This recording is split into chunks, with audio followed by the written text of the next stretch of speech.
بسم اللہ الرحمن الرحیم۔ السلام علیکم میرے پیارے دوستوں 14 روحانی نسخے۔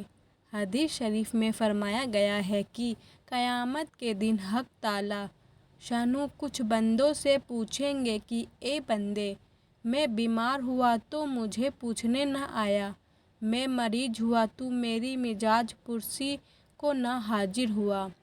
بندہ کہے گا، اے اللہ، آپ تو رب ہے، آپ کو بیماری سے کیا تعلق؟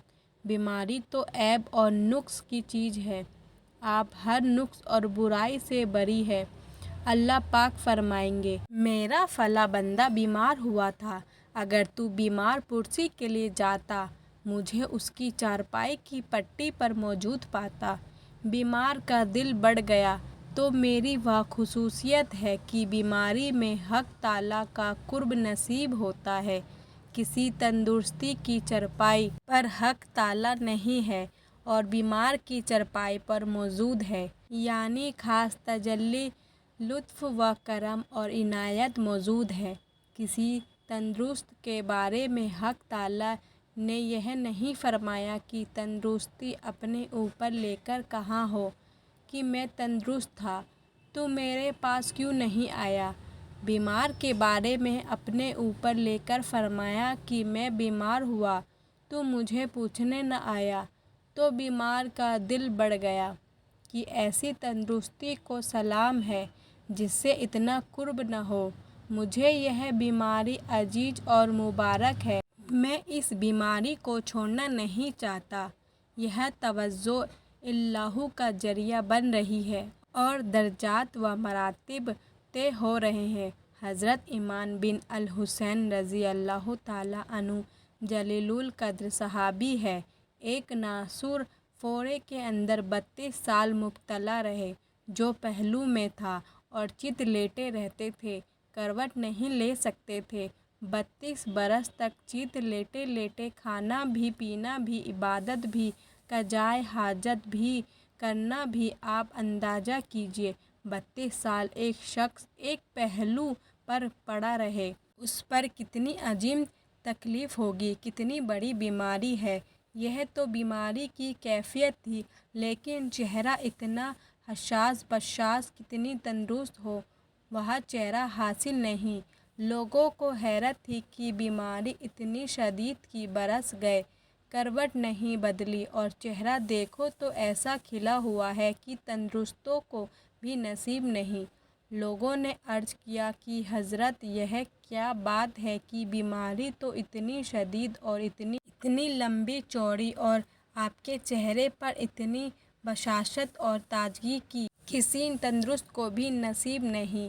جب بیماری میں اوپر آئی تو میں نے صبر کیا، میں نے یہ کہا کہ اللہ کی طرف سے میرے لیے تحفہ ہے، اللہ نے میرے لیے یہی مصلحت سمجھی، میں بھی اس پر راضی ہوں۔ اس صبر کا اللہ نے مجھے یہ پھل دیا کہ میں اپنے بستر پر روزانہ ملائکہ علیہ السلام سے مصافحہ کرتا رہوں، مجھے عالم غیب کی زیارت نصیب ہوتی ہے، عالم غیب میرے اوپر کھلا ہوا ہے، تو جس بیمار کے اوپر عالم غیب کا انکشاف ہو جائے، ملائکہ کا آنا جانا محسوس ہو، اسے کیا مصیبت ہے کہ وہ تندرستی چاہے، اس کے لیے تو بیماری 1000 درجے کی نعمت ہے۔ حاصل یہ کہ اسلام کی یہ خصوصیت ہے کہ اس نے تندرست کو تندرستی دی، بیمار کو کہا کہ تیری بیماری اللہ تک پہنچنے کا ذریعہ ہے، تو اگر اس میں صبر اور احتساب کرے گا، اس حالات پر صابر اور راضی رہے گا، تیرے لیے درجات ہی درجات ہے۔ پھر یہ بھی نہیں فرمایا کہ علاج مت کر، علاج بھی کر، دوا بھی کر، مگر نتیجہ جو بھی نکلے اس پر راضی رہے، اپنی جدوجہد کیے جا، باقی کام خداوندی میں مداخلت نہ کر۔ تیرا کام دوا کرنا ہے، تیرا یہ کام نہیں کہ دوا کے اوپر نتیجہ بھی مرتب کر دے کہ صحت ہونی چاہیے۔ یہ اللہ کا کام ہے کہ تو اپنا کام کر، اللہ کے کام میں دخل مت دے، دوا دعا کر، مگر اللہ کی طرف سے جو کچھ ہو جائے اس پر راضی رہے کہ جو کچھ ہو رہا ہے میرے لیے خیر ہو رہا ہے، اس پر صبر کرو گے، وہ بیماری ترقی کی درجات اور اخلاق کی بلندی کا ذریعہ بنتی جائے گی۔ اس سے آدمی کے روحانی مقامات طے ہوتے ہوں گے۔ تندرست کو روحانیت کے وہ مقامات نہیں ملتے جو بیمار کو ملتے ہیں، تو بیمار یوں کہے گا، مجھے میری بیماری مبارک، مجھے تندرستی کی ضرورت نہیں۔ تندرستی میں مجھے یہ مقامات مل نہیں سکتے تھے جو بیماری میں ملے۔ تو اسلام نے تندرست کو تندرستی میں تسلی دی کہ تو اس کو مجھ تک پہنچنے کا ذریعہ بنا، بیمار کو بیماری میں تسلی دی کہ تو میری کو مجھ تک پہنچانے کا ذریعہ بنا۔ تو بیماری کی وجہ سے محروم نہیں رہ سکتا۔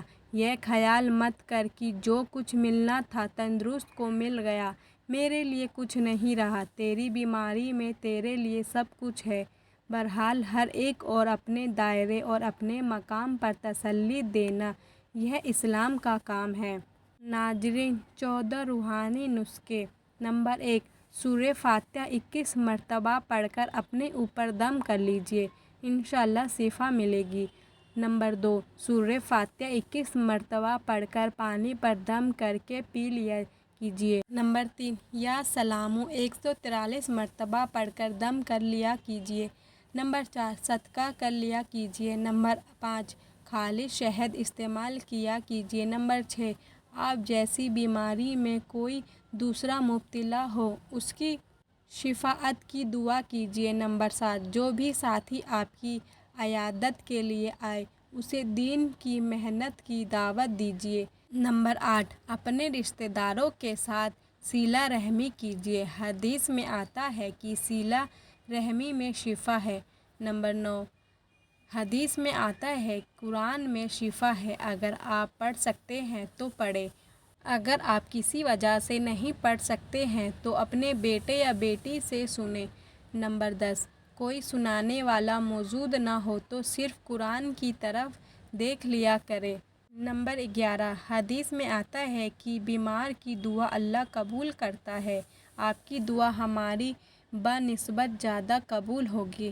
نمبر 12، حدیث میں آتا ہے سفر میں شفا دے، اپنے گھر میں درجہ و درجہ سب کو سلام کیجئے۔